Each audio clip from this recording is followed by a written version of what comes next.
Last year, my ex-wife had an affair and decided to leave me. Oddly enough, I felt a sense of relief when it happened. From the outside, our marriage might have looked good, but on the inside, it was completely empty. For years, I felt broken down due to the mental and financial strain she put on me. She had a habit of taking large sums of money from my account, leaving me struggling to pay our bills.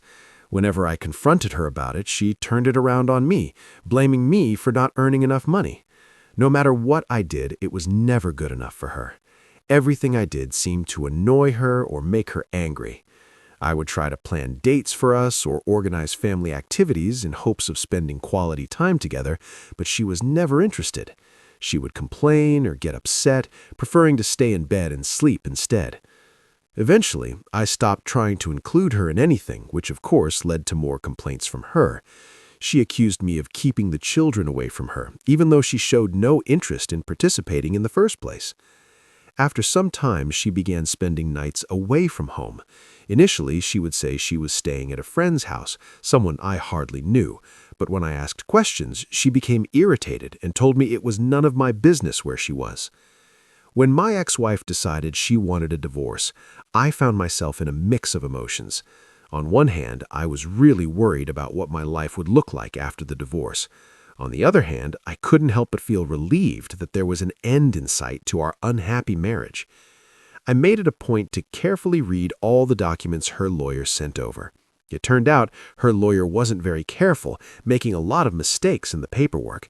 These ended up delaying our divorce hearing by several months. Every time I spotted a mistake, I would send the documents back without signing them. Then his office would have to correct and resend them, but often they would make new mistakes or repeat the old ones. There were some pretty big mistakes in the paperwork, too. They misspelled my name, her name, got both our birth dates wrong, and even messed up our child's name and birth date. They listed children that weren't ours, got our marriage date wrong, and even had our home address incorrect. They included properties we didn't own, pets we didn't have, businesses that weren't ours, even suggesting a settlement involving $500,000 for businesses we didn't own. One of the drafts even had her lawyer's own name spelled incorrectly, which I found so funny I laughed about it while I was in the bathroom. It took about 7 drafts before they managed to fix most of these mistakes, but even the final draft that was submitted to the court still had major errors in it. This whole process was frustrating, but also a bit amusing because of the sheer number of mistakes and how basic they were. It made a difficult situation a little more bearable, knowing that at least these mix-ups were slowing things down and giving me time to prepare for what was next. During our divorce proceedings, my ex-wife's lawyer tried to make a case in front of the judge that I should cover all the court and legal fees. However, I was able to make a strong argument against this. I pointed out that many of the delays in the process were due to mistakes on their end, not mine. There were so many errors in the paperwork they sent me, it took longer to get everything sorted out. Because of this, the judge didn't make me pay those fees. After we got divorced, my ex-wife moved in with the man she left me for. It turns out he's not a good guy at all and has been abusive. Once I changed all my banking passwords, she suddenly lost access to my money. She quickly realized just how much she relied on my income to support her lifestyle, which was a bit of a shock to her. To make matters worse, she had been managing the payments for the house we were living in, which actually belonged to her uncle. Because she wasn't making the payments, the house almost got taken away by the bank. Her uncle came to me desperate for help. He told me that if I wanted to stay in the house, I'd need to cover the back payments she missed, which added up to about $15,000 for 6 months of unpaid mortgage.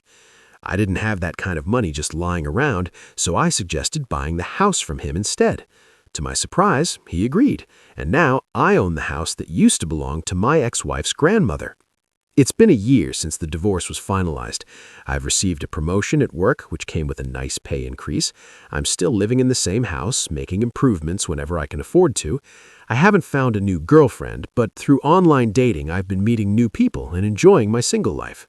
Looking back, it's almost funny how my ex-wife left a stable situation for someone who turned out to be far from what she expected, and her actions nearly caused her uncle to lose his property. In a way, her decision to divorce me ended up being a huge favor to me, even if it didn't seem like it at the time. She might try to come back to you when she realizes the grass isn't greener on the other side, but remember, don't let her tears sway you and make sure you never take her back. Now for my update. November 3rd is coming up, marking 1 year since my divorce was finalized. In this past year, I've taken significant steps to improve myself. I started seeing a therapist who encouraged me to focus on personal growth, and that's exactly what I've been doing. I've changed my diet and exercise routine, which led me to lose over 50 pounds. Soccer has always been a passion of mine, so I got back into playing regularly and even started coaching my kids' youth soccer team. On top of that, I rediscovered my love for reading, setting a goal to read a new book every week. My efforts have paid off at work, too. I received a big raise and promotion, which has made it much easier for me to take care of myself and my child. Despite all these positive changes, my ex-wife suddenly wants to be part of our lives again. Her latest relationship with a man she thought was her savior from our terrible marriage has turned violent. He's been abusive, and one recent episode was so severe it landed her in the hospital. Our child was with her at the time and had to call for an ambulance. Despite the evidence, my ex-wife refuses to press charges or admit what happened, though the bruises clearly tell the story. Just last night, I attended a family party. This side of the family and I have always gotten along well, and they invited me over. I was polite to my ex-wife, but kept my distance, choosing not to engage in conversation with her. However, her family seems to have convinced her that we're still in love, which couldn't be further from the truth. My ex-wife might have been okay with how things were in our marriage, but I certainly wasn't happy at all. I became so withdrawn and unresponsive, almost like I was just there as another source of money for her. In the last 2 years we were together, she emotionally and financially took advantage of me. During our final year as a married couple, she was cheating on me with another guy. Every time I tried to talk to her about her affair, she denied everything and would run off to his place. When I finally caught her red-handed, she blamed me, saying it was because I wasn't supportive enough. But the truth was, I was giving her all my earnings after paying our bills. I hadn't even bought myself new clothes or shoes for years because of how tight money was. Then, out of the blue, she turned up at one of the soccer games. After the game, she asked me if I was ready to move back in with her. I was totally taken aback and asked her why on earth I would do something like that. She launched into this whole story about how we're still in love, we have a kid together, and how it would be better for our child if we raised them together. I had to tell her straight that I don't have any love or trust left for her at all. I even reminded her that she still owes me over $1,100 for fixing her car. Her response? She said she'd pay me back if we moved in together. That's when I couldn't hold back. It just burst out laughing so hard that I doubled over. Seeing me laugh, she started crying, which honestly just made me laugh even harder. Maybe it wasn't the kindest reaction, but after everything I've been through and all the effort I've put into bettering myself, the idea of going back to her, the very person who caused me so much pain, just seemed like the worst possible decision. My child still holds a lot of affection for his mother, and I would never do anything to damage their relationship. I believe if there's any turning away to be done, she'll manage that on her own with her actions. The idea that she suggested we move back in together took me by surprise. She didn't offer any apologies or show any signs of regret for her past actions. Instead, she just boldly proposed we start living together again, acting as if she's bringing something valuable to the table. This kind of thinking on her part is pretty out there. And then there's our child, who had to go through the distressing experience of seeing his mom in a harmful situation. That's something that could really affect him deeply. I think it's important to try and secure full custody to protect him from being in such a harmful environment again. Moving on to my latest news, I've met someone really special. I understand that healing from all these events will take time for everyone involved, but I'm hopeful that we can all find our own versions of happiness, whatever decisions we make about our relationships. This past year has been a roller coaster for me. I celebrated the first anniversary of my divorce on November 3rd. Since then, I've been focusing on self-improvement through therapy, and I've been dating. I've met some fantastic women, and admittedly, a few that weren't a great match for me. Just this Monday, my ex-wife came across a Facebook post from my girlfriend, Cher. Cher had shared some photos from a wonderful trip we took together over the weekend. We indulged in delicious food, enjoyed a few drinks, and generally had an incredible time, capturing lots of fun moments in photos. I'm not usually one to document my dates with pictures, but I really like Cher, so when she asked if she could post our trip pictures and tag me, I was happy to agree. I was pretty sure sharing those photos would stir up some drama, but the reaction I received from my ex-wife and her family was astonishingly intense. Let me give you a bit more background to paint the whole picture. My ex-wife was unfaithful for over a year before we officially ended our marriage. She was seeing someone else even before we separated and moved in with her boyfriend while our divorce was still being processed. Now we've been divorced for a year. Throughout our marriage, my ex-wife was both emotionally and financially manipulative and harmful towards me. Unfortunately, she continues to be abusive. But after I posted those photos, she dropped to an entirely new level of hostility and disrespect towards me. On Monday, she twisted the story to make it look like I was the one who had been unfaithful. She complained about how shameful it was for me to humiliate her by sharing pictures on social media where I'm seen with other women. She accused me of being selfish and insensitive for not considering her feelings and labeled me a coward for hiding that I'm seeing other people. She even claimed that by my actions, I've destroyed any hope of us ever getting back together, saying that any love she still had for me was killed off by what she called my cheating ways. The whole time she was making these accusations, she was on the phone shouting and berating me. Meanwhile, I couldn't help but find the irony of her claims hilarious. I just laughed as she spent a good 30 minutes ranting about how I supposedly ruined our relationship and betrayed her, despite her being the one who cheated and was abusive throughout our relationship. When my ex-wife asked me about my fidelity during our marriage, I was clear with her. I'd been completely faithful and loyal until our relationship officially ended. She didn't stop there, though. She went on to question me about my dating life since our divorce. That made me laugh even more, and I firmly told her that my personal life is no longer her concern since we're not together anymore. I pointed out to her that just as I don't meddle in her affairs, she has no right to intrude into mine. Despite my attempt to set this boundary, she bombarded me with a series of really hurtful and offensive text messages, attacking me and my current girlfriend, Cher. She even threatened to send Cher direct messages to tell her all sorts of negative things about being married to me. I told her she was welcome to try if she thought it would make any difference. Then my ex-wife mentioned wanting to meet Cher in person to see what kind of woman she is, suggesting that Cher must be a terrible person for supposedly breaking up a happy marriage. That's when I really had to question her grasp of reality. I reminded her bluntly that our marriage had ended over a year ago, and it was she who had an affair, left me for someone else, and filed for divorce. At this point, my ex-wife broke down crying. Through her tears, she confessed that she had been holding on to hope that we might somehow reconcile. She complained that it was unfair I had moved on and found someone else to spend time with, insisting that I should be focusing on doing things with her and our child as if we were still a family. This whole conversation highlighted just how disconnected from reality my ex-wife had become, seeming unable to accept the consequences of her own actions that led to the end of our marriage. My ex-wife recently confessed to me that she's unhappy in her current relationship with her boyfriend, mentioning that he doesn't treat her well. Honestly, I wasn't surprised by this revelation because I had suspected as much for a while. However, hearing about her problems doesn't bring me any satisfaction. In fact, I really don't have any feelings for her anymore, and I have no desire to get back together with her. I'd prefer it if we didn't have to interact at all. But on a brighter note, my life is going really well right now. I've found happiness with my girlfriend, Cher. She brings so much joy into my life, and I always look forward to spending time with her.